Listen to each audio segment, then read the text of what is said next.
Okay, so this session is on natural language processing, and this is part of the NLP course, and this is module 8. So in this module, we'll be talking about convolutional neural networks for NLP, right? So in this, the table of contents are introduction to CNN. We will have an understanding of basic architecture of CNN and how actually it works normally, and how CNN works for textual data. Okay, and we'll see a simple CNN for sentence classification. We'll do a end-to-end model building for a CNN classification from scratch, and we'll have we'll see the accuracy and output of the model. Okay, sorry about the spelling here. So classification with CNN is introduced in 2014 by one of the research paper. So that has been published in 2014, and that talked about first with using CNN for doing a text classification. So we'll quickly have a look into that paper, and before we start with the session, so just quickly go over you know uh, the steps that they have taken and what actually has been discussed. So that kind of gives us more understanding and better understanding and a stable idea of using text classification in using CNN, right? So let me quickly open that. So if you see here, this one is 2016 paper, but if you see this one by Yoon Kim, okay, and so these person actually had first paper published on CNN for sentence classification, and he says about um, different types of models and the papers that already been discussed, right? So here in this paper, we train a simple CNN with one layer convolution on top of a word vector obtained from unsupervised natural language model. So these things can be although based on what we actually chose to work on.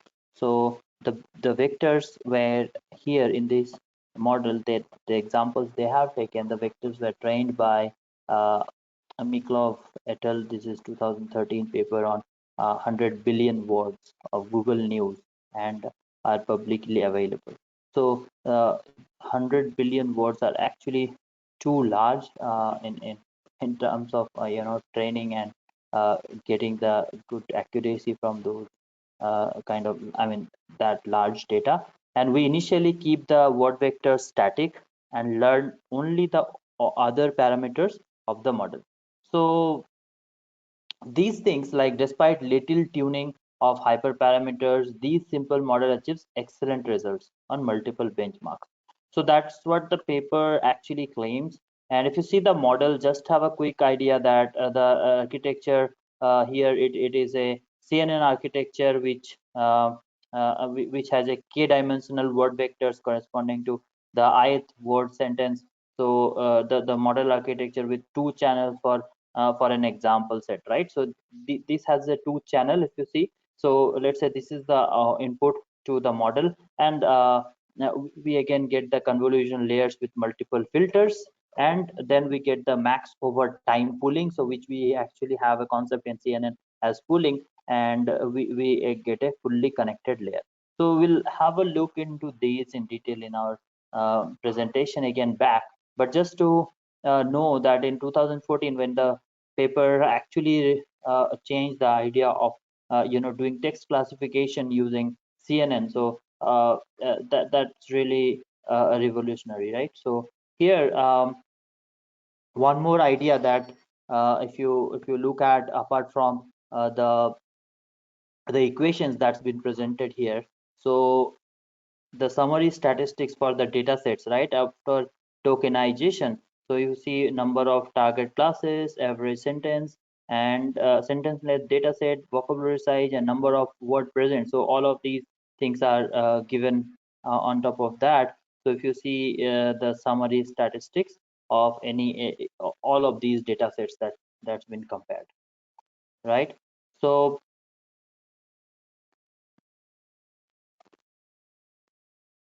there are different model variations with CNN, like CNN ran here. You see our baseline model, which is they considered as a baseline where all words are randomly initialized and then modified during training. Other thing is CNN static, CNN non-static, and CNN multi-channel, right? So these are the variations that we see with the current architecture of CNN for text classification. Um,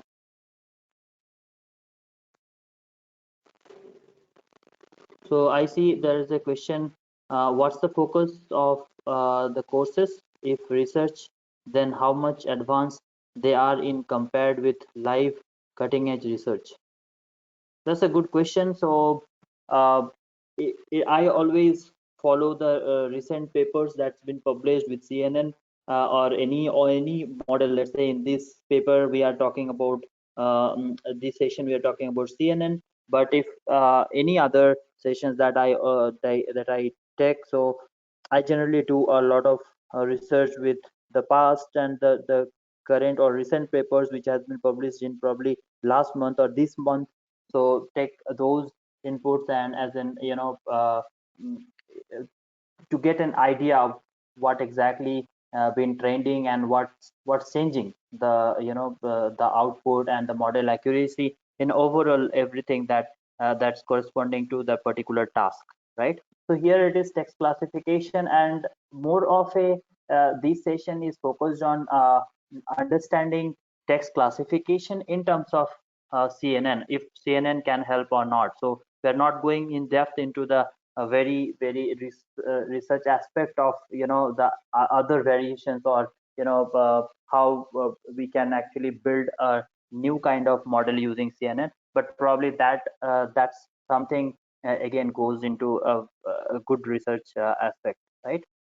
So okay, with that, so I'll go ahead with the other paper, quickly have a look. In 2016, this has been published, and that actually, offered against traditional models like such as the bag of words, Ngram, or TF-IDF variants, and deep learning models such as word-based convolutional networks and RNN, right? So they actually published this paper against that the traditional models of NLP text classification or sentence classification, right? So if you see here, that also uses a same or similar kind of equation or the model for convolution neural network that we have, and it does a character quantization.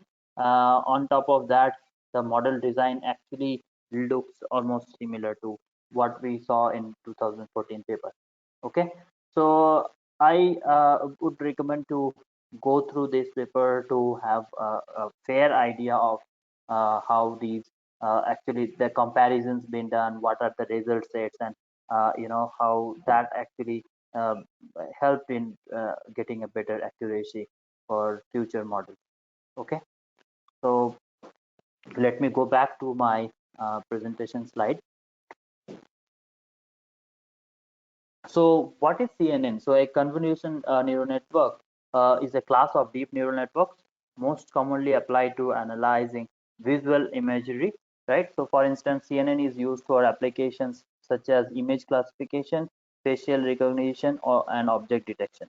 So these are kind of the areas where we take very we mostly use CNN, but we have NLP as well. So most recently, CNN have also found prevalence in taking problems associated with NLP tasks like sentence classification, text classification, sentiment analysis, text summarization, machine translation, and answer relations like question answer generation.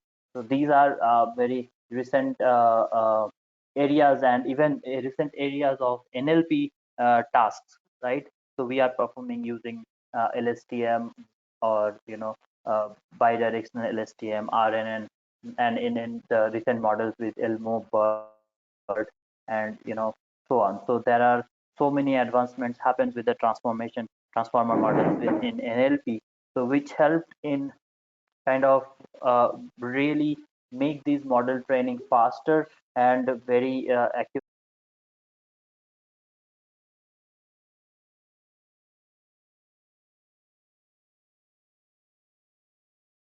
So images and text share an important similarity. The location of a pixel in an image or a word in text matters, right? So if you see these spatial significance, right, makes applying convolutional neural networks possible for both text and image. So that's one of the biggest advantage of CNN, that it has a and both has a location of pixel in an image or a word in a text, right? So that has a spatial significance. uh, so that's kind of, we can say, a motivation of why CNN for NLP. And probably we can experiment with CNN more with more textual data, which I see a very rare in recent time, having all of these, I mean, having equipped with LSTM, bidirectional LSTM models in doing text classification or text summarization kind of task of NLP, right? So let's understand a basic structure of convolutions, and how actually that works for any input data, let's say text or image or video, or any kind of input data that we are processing through convolution. So let's say we can think of a matrix of 0 to 255 pixels, right? I mean, each pixel values, and then we can represent them as a that their brightness intensity, and we can assume it's a black and white image with just one channel representation. So that's kind of, you can say, the grayscale, right? So if you would be processing a color image and taking into account the colors, one would have to have three channels following RGB color mode. So that's kind of the choice of the model that we are going to. But mostly in CNN, what I have seen is uh, RGB color models are being used a lot in all kind of image processing tasks, right?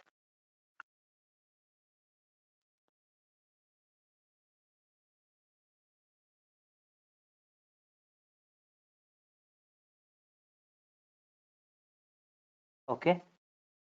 So if you understand these here, the multiplication between the input data and the matrix of, right? So we get we get the convolutional filter or kernel on top of the input image, right? So uh, uh, the position, uh, I mean, here the position in a weight, so that, I mean, the input image, right? So that the kernel and the image upper left corners coincide.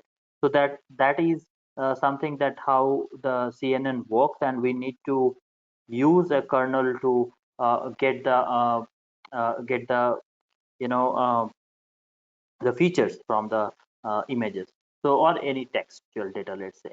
So what we do then is multiply the values of the input image matrix with the corresponding values in convolutional filter. So all of the multiplied values are then added together, resulting in a singular scalar, which is placed in first position of the result matrix. So if you see here, the multiplications are from these metrics. One moment.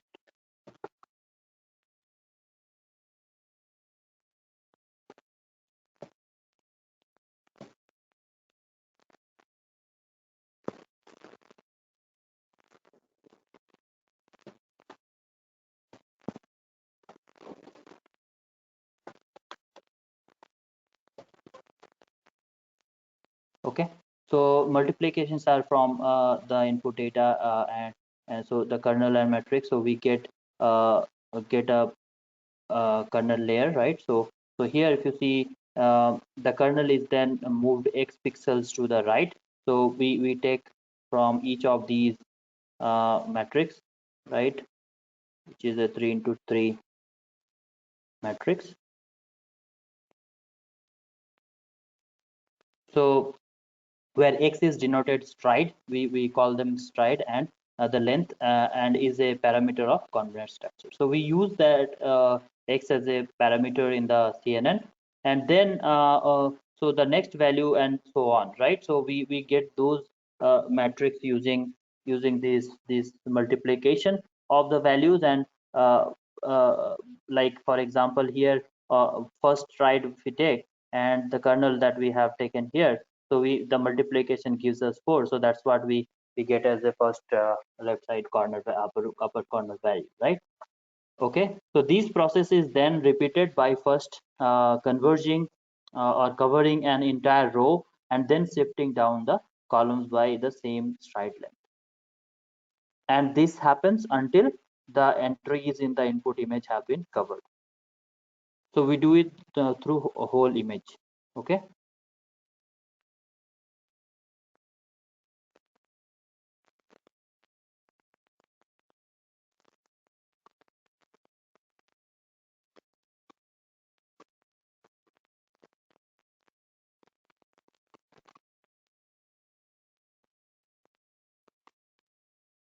There's some Okay, questions tab.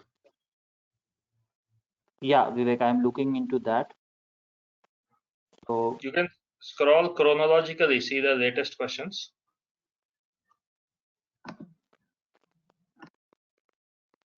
okay, how is kernel defined? There is a question here. Okay, so kernels are basically we chose based on the image size or the input of the image size, the matrix that we are actually taking into consideration. So let's say here we are using channel layer, right? So I mean a multi I mean uh, if it is a RGB or it's a black and white image. So for RGB we have three different channels here. But in case of let's say in a black and white image where we are processing this and we have these image matrix that get calculated, I mean, or created based on the pixels in the image, right? So we take a stride of those images. So from those pixels that gets created from the image. Okay, so let me show you one example. Say there is an image, right? So we take a, let's say this is an image of some 35, 36 to 3 strides, right? So I have an image and then I get a kernel of, so you can choose the kernel of 2 or 3, depends on the density of the pixels, right? So we based on that we calculate the next kernel layers. Okay, and that would be our we call it as a kernel basically. Okay, I'll come to that section again back with more detail. So the output of these process in a is a so what we do is we get the shifting and we get the stride length until all the entries in input image have been covered. So the output of these process is in a matrix with all its entries filled, called the convoluted feature or input feature map, right? So we do this input feature map of uh, of the image, right, in a convoluted network. So let me take one more example here. So I think that would make it more clear.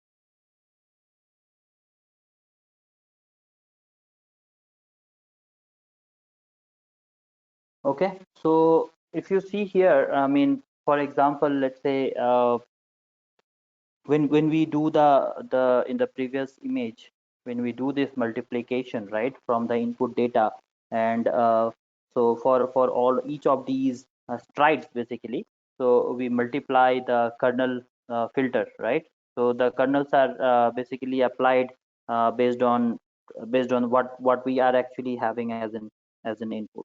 So input matrix, so if it is the calculation is based on, let's say, if it is a matrix of 3 into 3 into 3, so the kernel would be probably less than what is my total matrix size, right? So it cannot go beyond or more than the size of the total matrix, right, the total input matrix.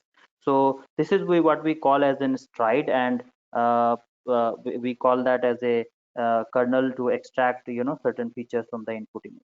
So a kernel is again a matrix, right, and which has a slit across the image and multiplied with the input such that the output is enhanced in a certain desirable manner. So we are actually, the goal is to enhance the image, right, so that we get a better you know, output features. So that's the reason we actually have the kernel, and kernel is nothing but another matrix that we multiply. The matrix values are multiplied with the my larger matrix, which is my input matrix, or the image pixel values, right?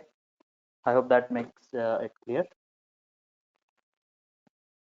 So another concept of in concept present in CNN is the pooling. So we call it a pooling or downsampling layer. So these layers consist of applying some operation over like, you know, regions or patches in the input feature map, and extracting some representative value for each of the analyzed or regions patches.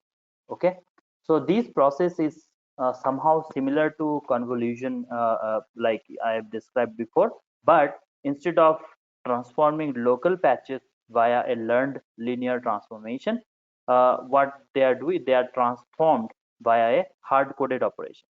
Okay, so that's what we call it a pooling. So two of the most common pooling operations are max and average pooling, you can call. So max pooling, we basically we select the maximum of the values in an input feature map, right? So if you say, if you see here in this particular matrix, I have 21 is the highest value, so the max value, so I will pull that one from here, and in this one I have 12 as the max value, so I'll pull that one from the second matrix, and so on. Okay, so that's how these matrix is calculated, and we call it a max pooling. And if you take the average values, then we have an average pooling metric, right?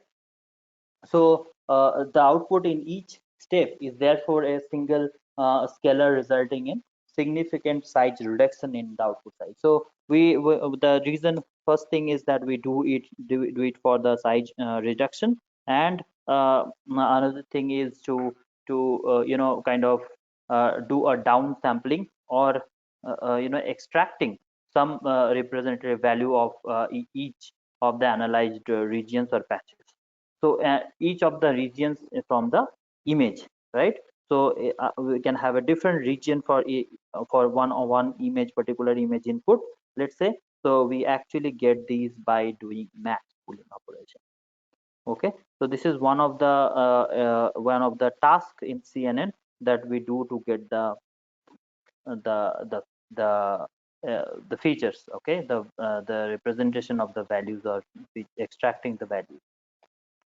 Okay, so why do we downsample the feature map? That's the question that you might have. And simply just don't remove. I mean, it is not just removing the pooling layers and keeping possibly large feature maps. The reason is to do downsampling is basically to reduce the number of feature map coefficients to process. So, and to include spatial feature hierarchies by making successive convolutional layers. So if you see here, I mean, it's a very nice representation of an image, and from there you get a matrix of the size, right? And so from there you do a pooling, basically the max pooling, and you have a you know in between those you have a fully connected layer. So basically all of these using a convolution plus ReLU. So in the first, where we did a kernel, uh, we applied a kernel on the image, and again from there we got the max pooling, and from there again we reduce the image size to this, right? So that's what we actually get as a matrix, and that would be 7 into 7 into 5 12. Okay, so ultimately we get the fully connected layer. On top of that we apply ReLU. That would be my output. So that is kind of, so there are two reasons that why we do it. So to reduce the number of feature map coefficients, right? And to get the spatial feature hierarchies by making successive convolutional layers. So right, so this is kind of in terms of a fraction of the original input layer, right? So whatever we have, we give it as an input, original image input, we get a downsampling output like this. Okay, so same kind of application happens if you take as an input of a sentence or a word, and we do the same kind of pulling operation on the text data. A fully connected layer is nothing but just a neural network connected to all of these corresponding neurons, right? So and in all of these layers. So if you see here the input layer, the first hidden layer, the second hidden layer, and the output layer. So all of these neurons are actually linked to all of the corresponding neurons, right? In the layers. So that's what the fully connected layer is. So that we will have at the end of these uh, pooling layer. Okay.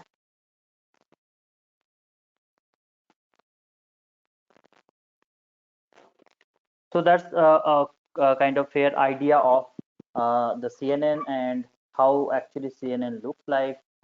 What basically a convolutional neural network architecture has as an input, and how it actually processes output. Okay. So convolutional neural network for NLP. Yeah, so in case of uh, natural language processing, when we apply CNN, the text data instead of images, we have one-dimensional array representation, right? So representing the text, it will have only a single one D array, you can say. So here in basically in CNN, we can have multi-dimensional array as an input, but for image we can have only one dimensional array as an representing the text. So the architecture of ConvNets is changed, right, to 1D convolutional and pooling operation. Let's understand the text. I mean, with 1D convolution over text, right? So what happens in a given sequence of words, right? So where each word is basically associated with an embedding vector of dimension d, let's say. Okay, so a 1D convolutional with k is a result of moving a sliding window of size k over sentence, and applying the same convolutional filter or kernel to each window is the in the sequence. So basically we follow the similar kind of a operation in the 1D convolution on a textual data. So we do a dot product of between the concatenation of the embedding vectors and in a given window and a weight vector u. Okay, which is then often followed by a non-linear activation g. So these activation functions are again like earlier I showed ReLU, or we can have softmax. So that depends on what kind of activation function we are using for we for the non-linear activation functions we are using for the output layer. So considering a window of words w 1 to n, the concatenated vectors of ith window is then would be basically it's an input, right? So that would be k into d, right? So the in relation with all of the words, and that goes with a one dimensional vector and that would be the sliding window, basically the size k over the sentence, and the dimension, the vector of dimension, embedding vector dimension d, right? So that's what the total input we have in a conv layer. Okay, so the convolution filter is applied to each window again, and resulting in a scalar value Ri, basically on the ith window. Let's say in the first window Ri, we get a uh, we apply the nonlinear function on the input, right? And with the dot product of basically the what we call it as a concatenated vector, right? So on the weight vector, so we apply that, uh, we get that as a resulting scalar value, right? So in practice, one typically applies more filters, right? You can have more than one filter, and it goes to, I mean, you can have any number of filters which can then be represented as a vector multiplied by matrix u, and with the addition of bias term. So that's what is basically a filter looks like. And so you will see,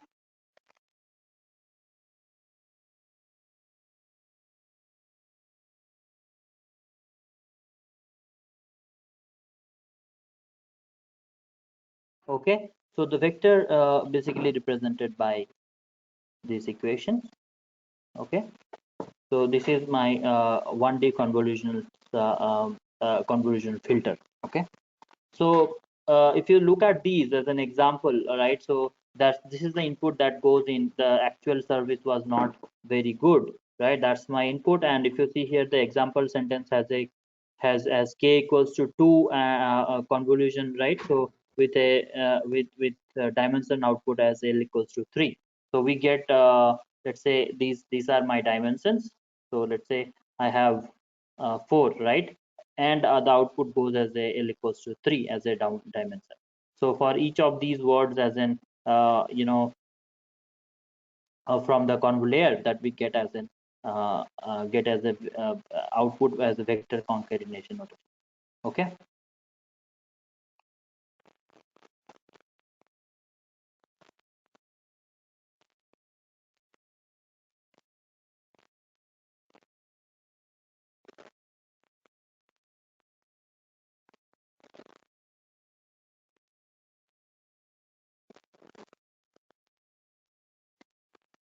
Okay, so there is a question after convolution in image, we can extract line edge in the image.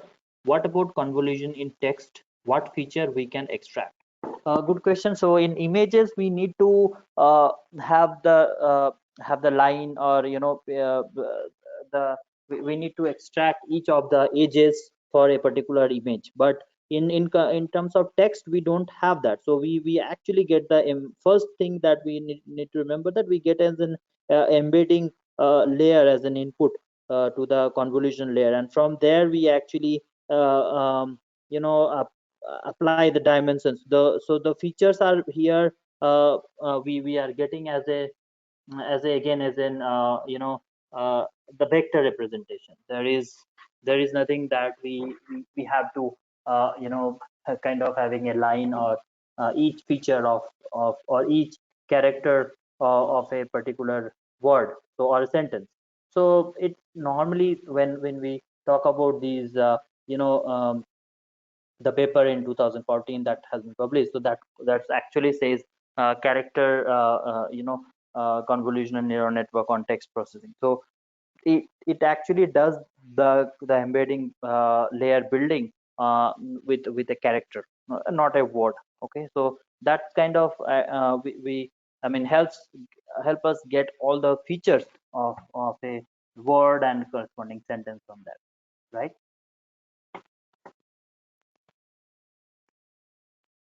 So another thing that I would like to talk about is the channel, right? So in RGB color mode, each pixel would be combination of 3 intensity values instead of one for each of red, green, or blue components, right? And such representation would be stored in 3 different matrices, providing different characteristics or view of the image.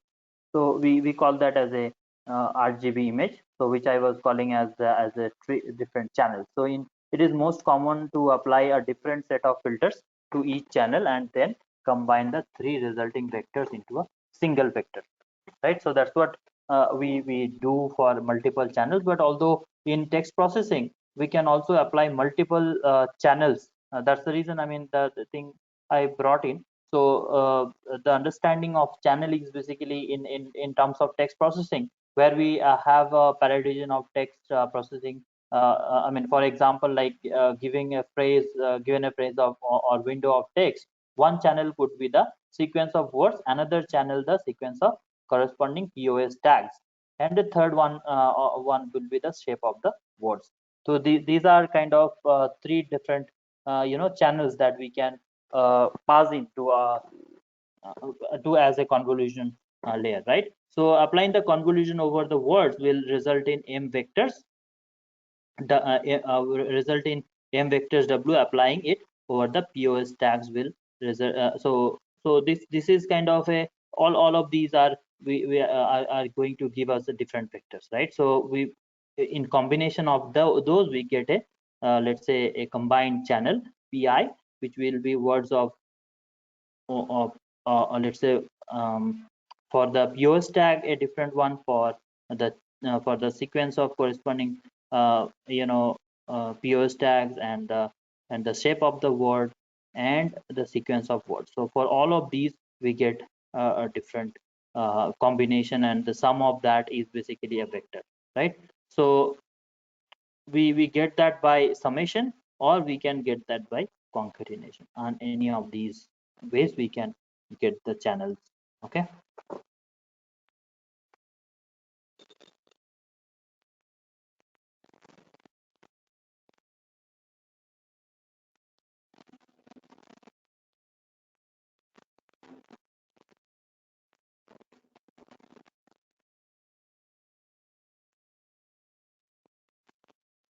So there is a question here. What are basically the shape of words that we are talking here? Okay. Let me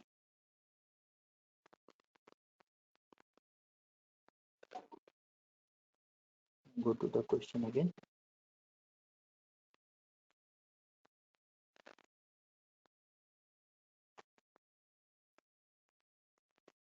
Yeah.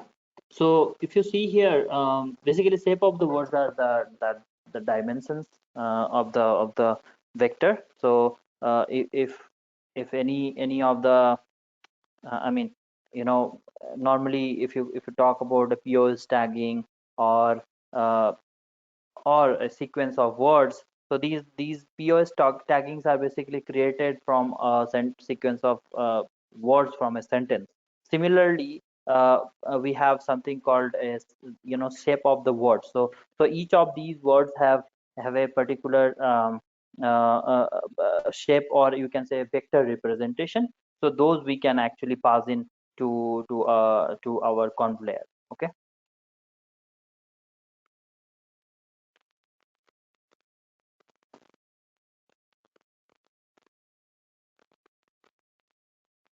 There is a question. So for each class, can we provide prerequisites from the earlier happened webinars that will help get the context better?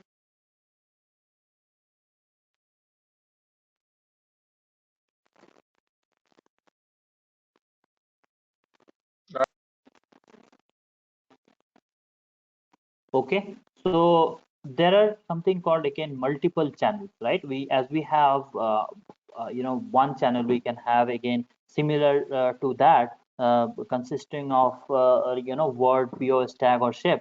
We can have again this is one channel. Let's say I have another channel or so on, so I can have multiple channels. So when processing multiple channel input data, the pooling layer pulls each input channel separately, and rather than adding the inputs of each channel by I mean channel by channel in a convolution layer. So this means that the number of output channels for pooling layer is the same as the number of input channels. So like below, we will concatenate arrays of x, right, and x plus 1 on the channel dimension to construct an input with two channels. So this is something by default the stride in the maxpool 2D. There's a class that I have defined for max pooling layer. So in that class has the same shape as the pooling window. So we'll see in the code demonstration how actually that works. But I have taken few of the code that as a let's say for example here, because I mean we use pooling window of shape 3 by 3, and so we get a stride shape of 3 by 3. So basically what happens here is the channel and the pooling layer is become same. So you see here the pool 2D, where in dot a max pool 2D is one of my class, and because there are no model parameters in the pooling layer, we do not need to call the parameter initialization function here. So this is a model implementation layer, and where we actually can use multiple channels to perform the text classification. Okay.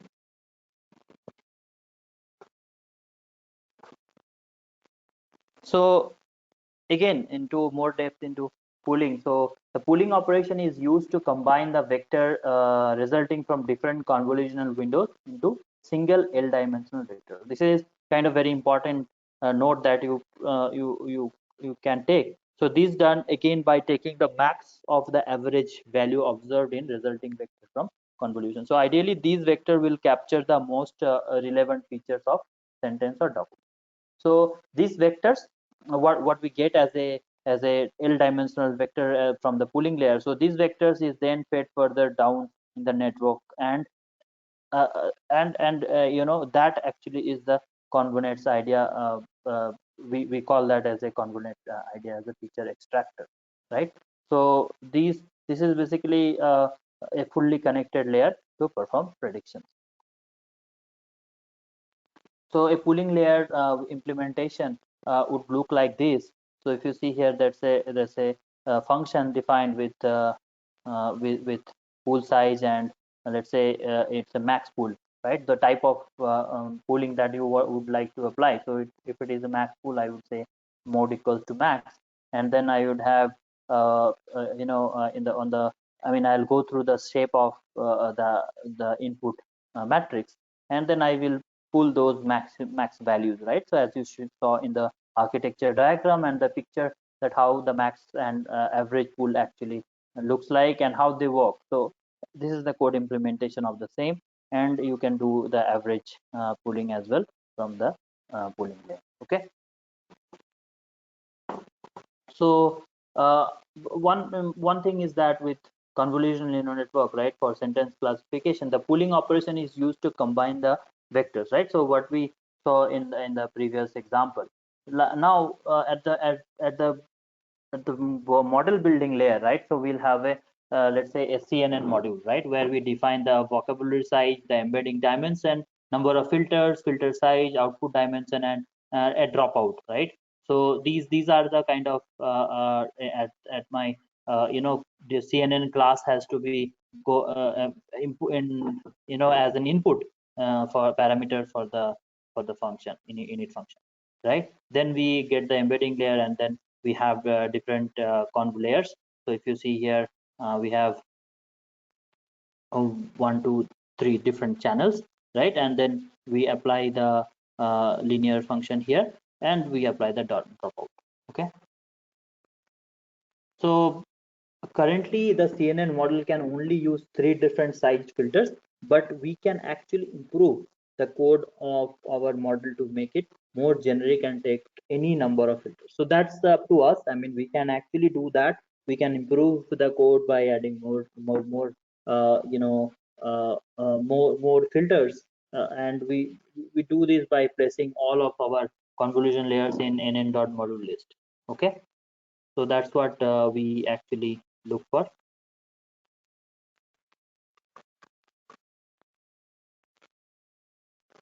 So there is a question, what were different channels were doing in previous slide?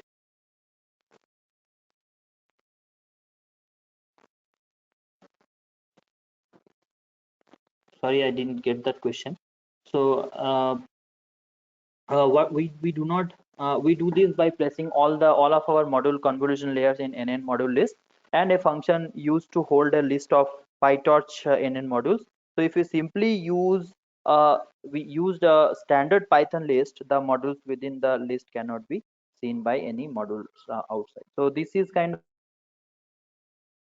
something we need to take care during the model building phase, and how we have to see that how the module list and module would be constructed of. Okay.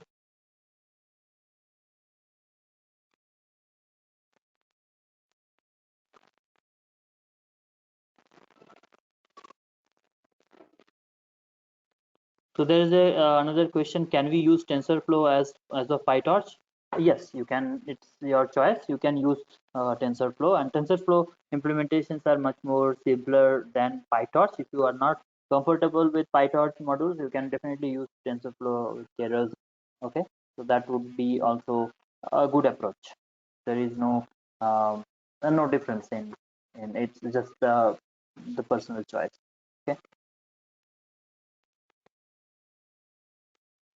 So in the model building again, we have something with the forward, so we can pass the arbitrary size list of filters sizes and list of comprehension will create a convolution layer for each of them, and then we forward the method, and we basically iterate through the list, applying each convolution layer to get a list of convolutional output, so which we also feed through the max pooling in list comprehension before concatenating together and passing through the dropout and linear. So this is something that you should be you probably can have a look that what exactly has been done after layer and then pooling, and then we concatenate applying a dropout.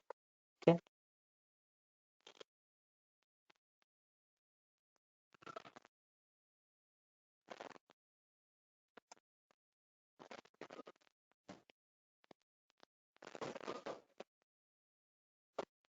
So there is a question: what are the scenarios or use cases we can use CNN for text processing, RNN meant for text processing? Yeah, that's right. That RNN meant for text processing in RNN has a lot of flavors. I mean, underlying, if you call LSTM or bidirectional LSTM, all of these are actually uses RNN to do text processing or any NLP task per se. But with CNN, with CNN, right? So there is no specific scenario that we should be using CNN.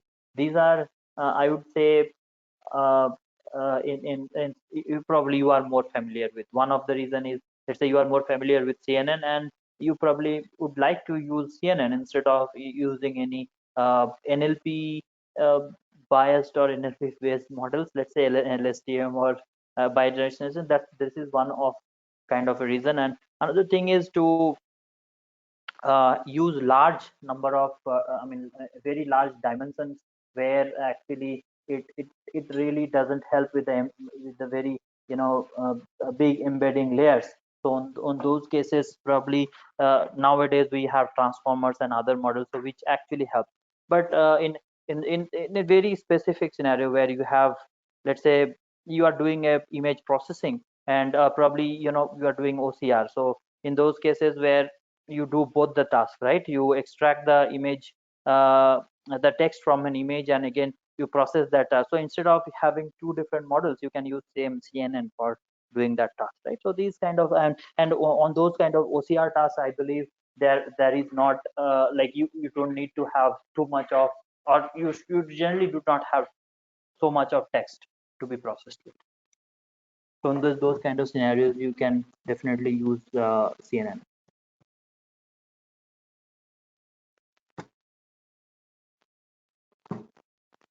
Okay. So that's again building the model with one dimensional convolution layer, where the embedding dimension is the depth of the filter, and number of tokens in the sentence is the width. So will run our test in this notebook. We'll see in the collab how actually the two-dimensional convolution model works, and also we'll see one dimensional model in, like you can actually change that to one dimension if you are interested in. So that's up to us, and we probably can experiment with 2D and 1D layers.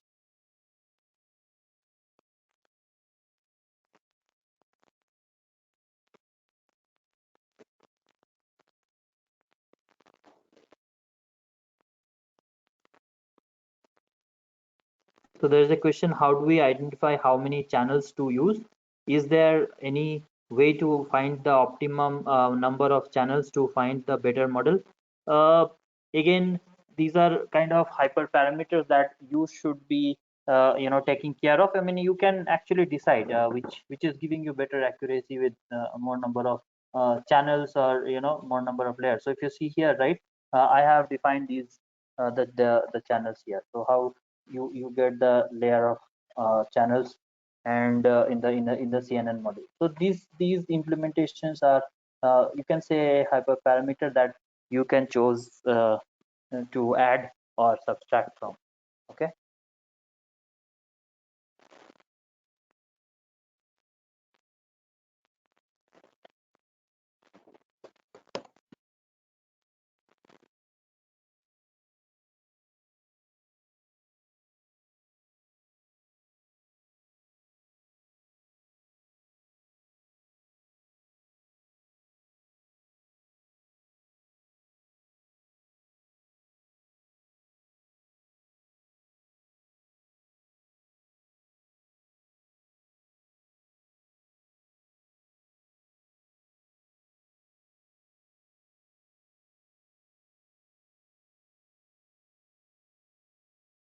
Okay, so I'll go ahead with the next slide.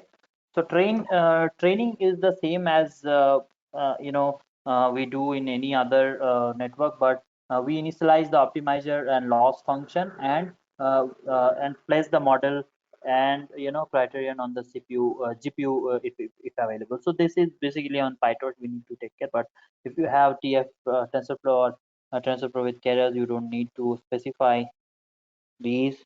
um, and so basically this is how the training script looks like, and evaluation also we need to do for the model, and that will look like this. Okay. So in training and validation loss, we get the we get the training accuracy at the end. If you see here, so we get the training accuracy as 94% and validation accuracy as 86.7, right? So we have very minimum loss in this example, okay, with the data set that we had. So which is kind of looks good. I mean, you can, I mean, with these many I mean, basically I use three different channels, right? So if you are using 1D layer or 2D layer, the accuracy doesn't change much, but it is up to you that how you are going to feed into the network. Okay.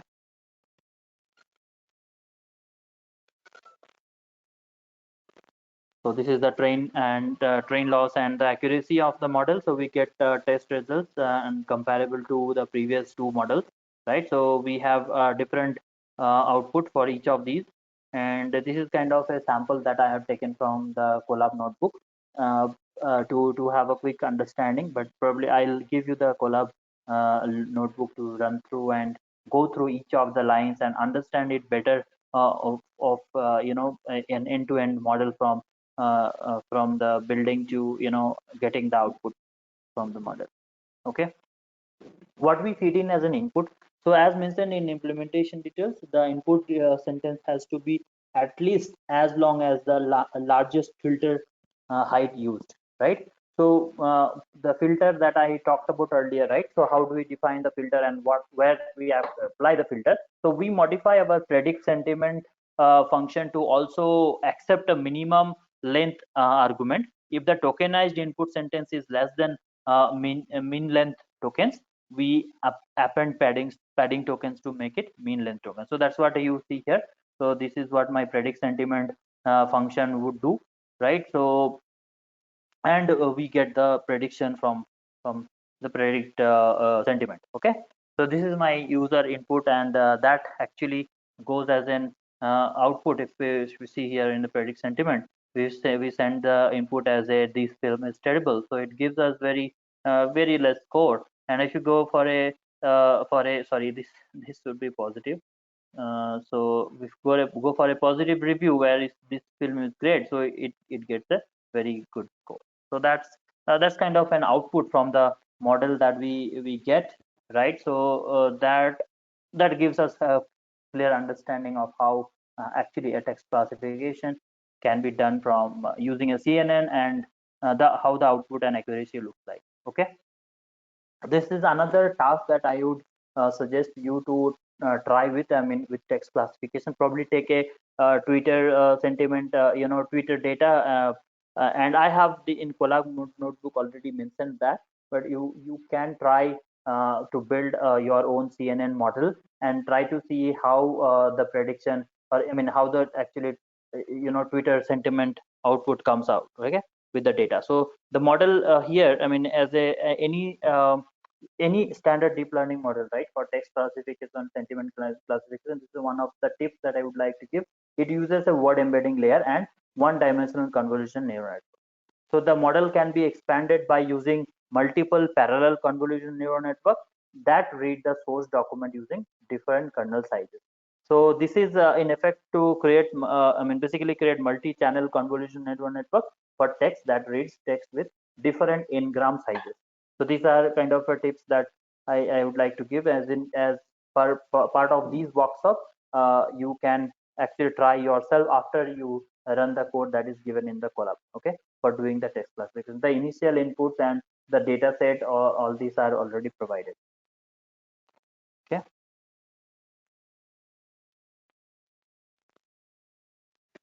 For language translation, can we use CNN? There's another question. Yes, we can use CNN for language translation, machine translation. Definitely, we can use CNN. Okay. We'll wait for a few more questions.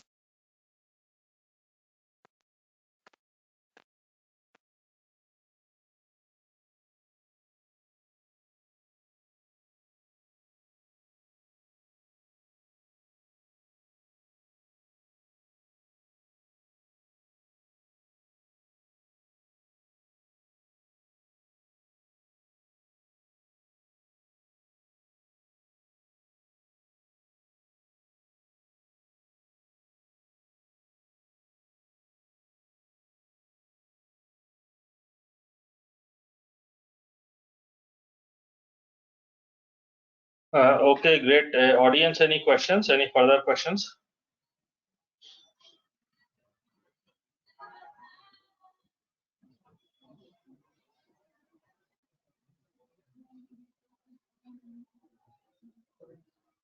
Okay. So let's go through the code and how actually understand how this helps, the CNN helps in getting the sentiment analysis. So I mean, basically, in traditional CNNs, right?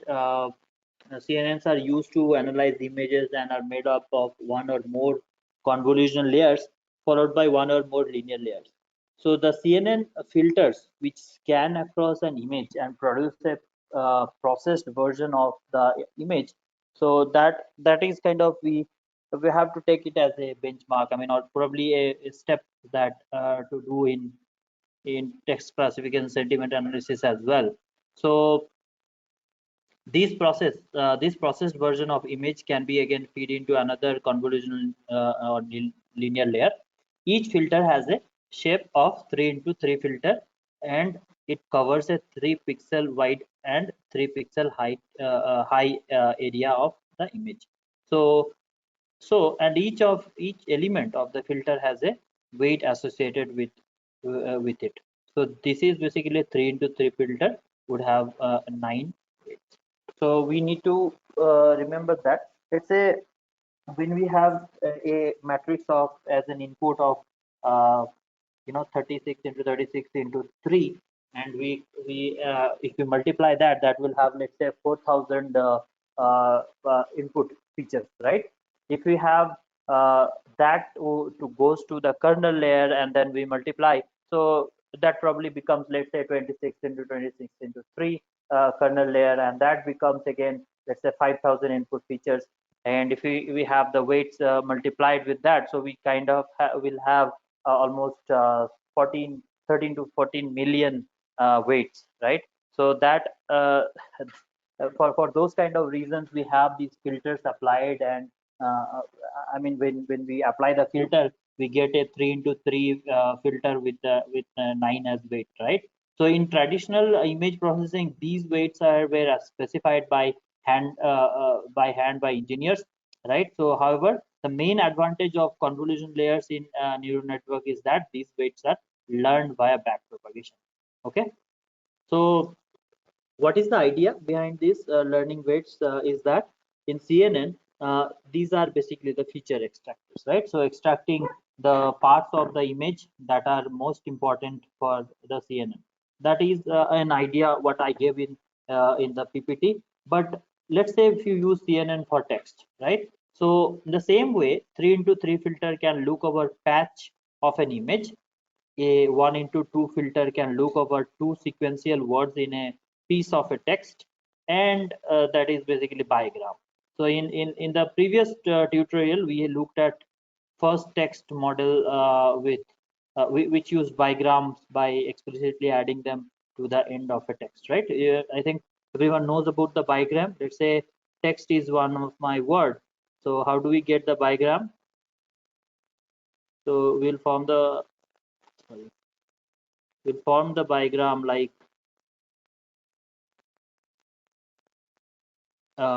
T E. Sorry, I can't write here.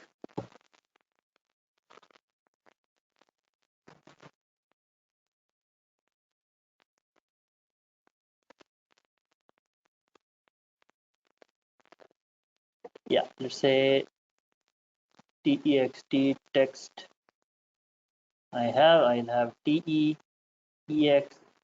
text, right? And yeah, so these are basically we get a bigram from a particular uh, word. So we get the bigram and or trigram or anything, right? Or n-grams, right? So within a text, and this intuition here is that the appearance of certain bigram, diagram, and n-grams with the review will be getting these finals in. Okay, so preparing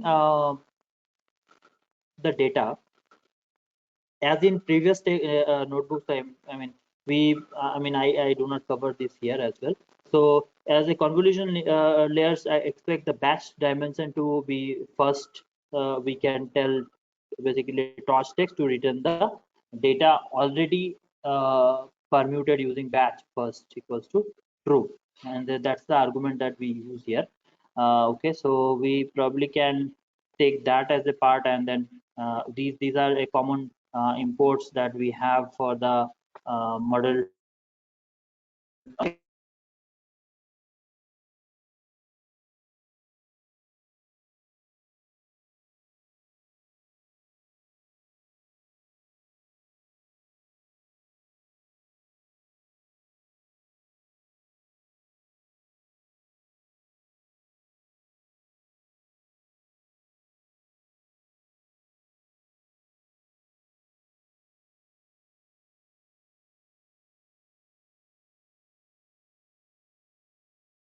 All of these seeds and random seed, NP random seed, all you can probably look into this what exactly a seed is in PyTorch, and text and labeling.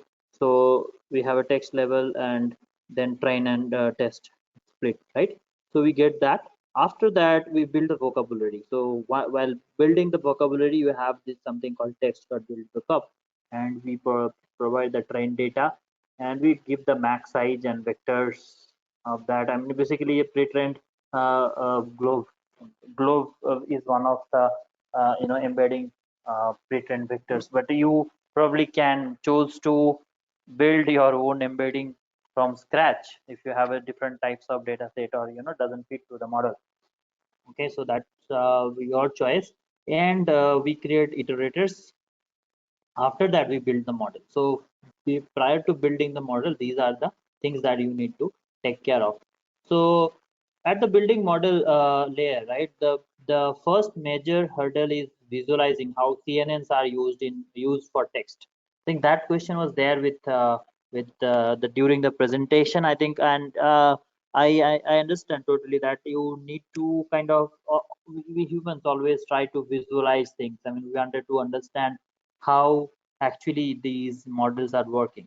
With image, at least it makes a lot of sense in terms of when you see the images are changing, what exactly is it's extracting in intermediate phases.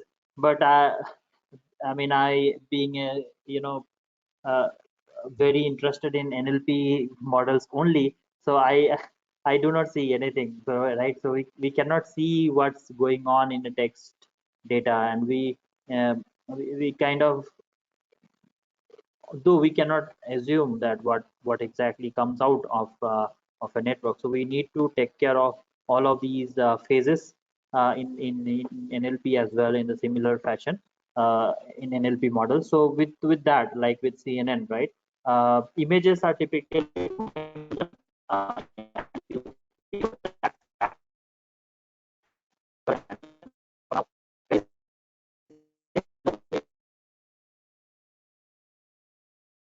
so that's where we have to understand the how actually a text is different from an image, and a considering a two-dimensional representation of an embedding sentence like this. So let's say I hate this film, so we can use a filter that is n into embedding dimension, right?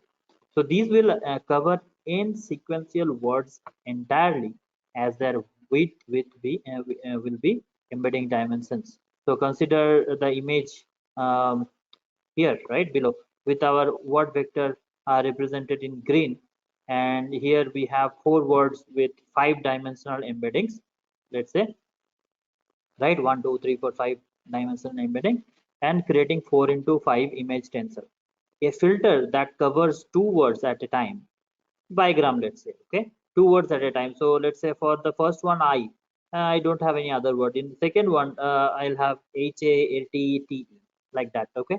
So if it is a bigram, will be 2 into 5 filter showing in yellow, and each element of the filter with have a weight associated with that, right?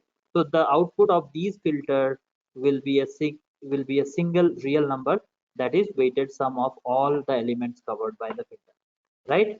So that's what it is doing. Again, it goes with these two. I think this is very clear with the uh, with with this understanding now. Let me,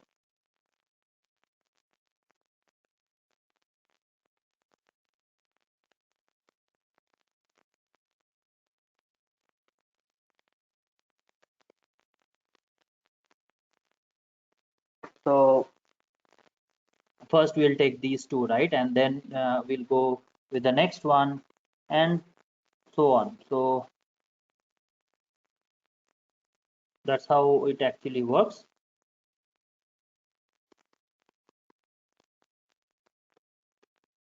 Okay, so these two, and then hit, and these two words, and the filter then moves down the image and cover the next diagram and another input. Okay, so that's how these actually works. And in our case, and so in general case, right, where the width of the filter equals to width of the image, our output will be vector with number of elements equal to height of the image, so or length of the word. Basically both are same thing, right? Length of the word or height of the image, so that minus the height of the filter. So that's what we do in even in image processing also. Okay,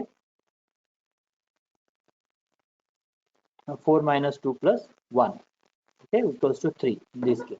So these examples showed how to calculate the output of one filter. So our model and all CNNs will have lots of these filters. So the idea is that each filter will learn a different feature to extract.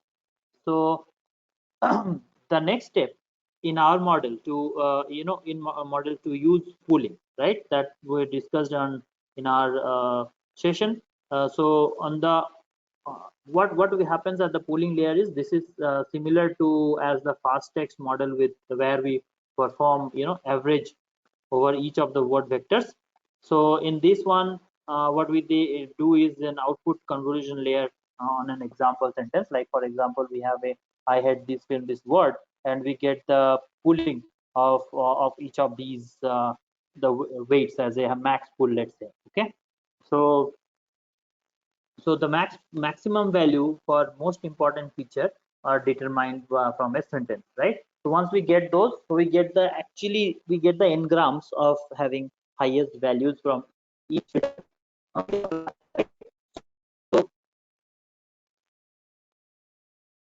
what is that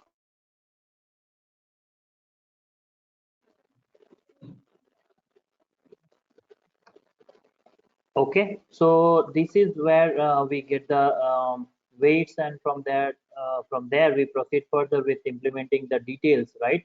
So with what we do is convolution layers with nn dot conv 2d, right? That's the layer that we build here. The in channel argument, right, is the number of channels in your image that's going into basically the convolution layer. So in actual images, this is in actual images, right, this is usually three, uh, red, blue and green channels. However, when using text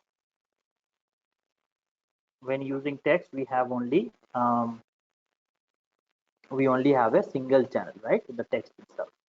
So the output channels is the number of filters, and the kernel size is the size of the filter. That's what exactly it is. I mean, because the kernel channel is based on the number of filters that we have. As we have one filter here, so we'll have one kernel size. So each of our kernel size going to be n into embedding dimension, where n is the size of n grams.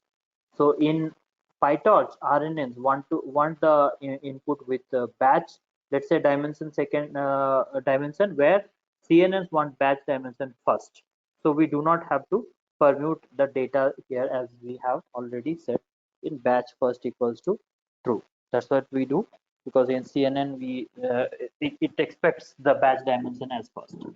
So we then pass the tensors through the convolutional and pooling layers using the ReLU activation function. After that, convolution layer another, and so uh, that's what actually we pass in. We are not going much detail into that, but one thing that there is a exception if your sentences are shorter than the largest filter used.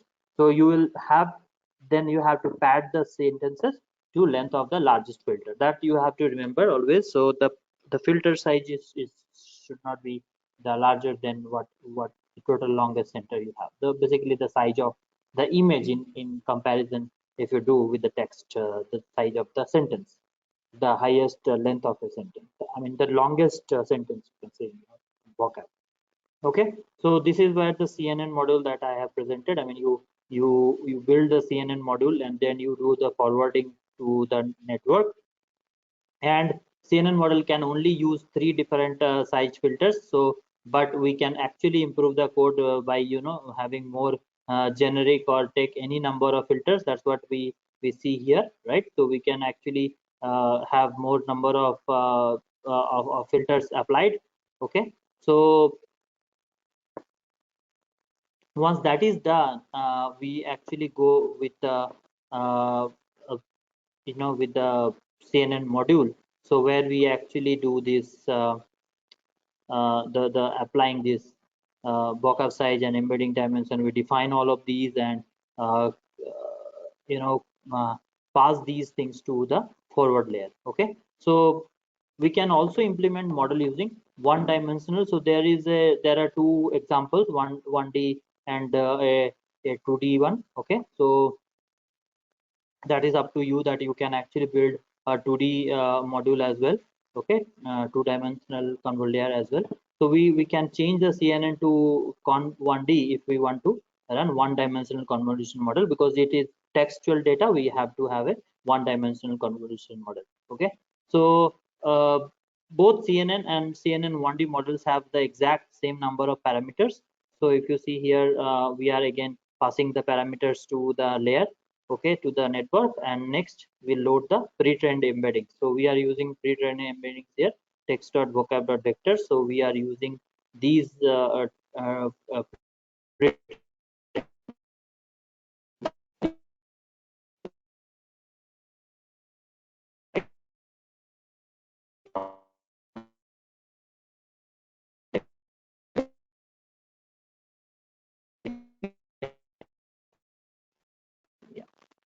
So that's where we do the embedding layer, and then we train the model. Okay. So at the training, we have these optimizer as Adam optimizer. Mostly with PyTorch, we use this, and then we define the model. Okay. And then what happens? We define the calculation, binary accuracy calculation, and after that, we actually train the model. Okay. So this is where you see the epochs and the accuracy of each epoch, and then we get the evaluation and the time elapsed for that. Sorry. So this is where you get this details. Okay. And then we feed in the input to the network and test how actually it behaves. Okay. So that's where we get the prediction of a particular sentence or sentiment output. Okay. So we get I see here with the 0.977 as my accuracy, which is good.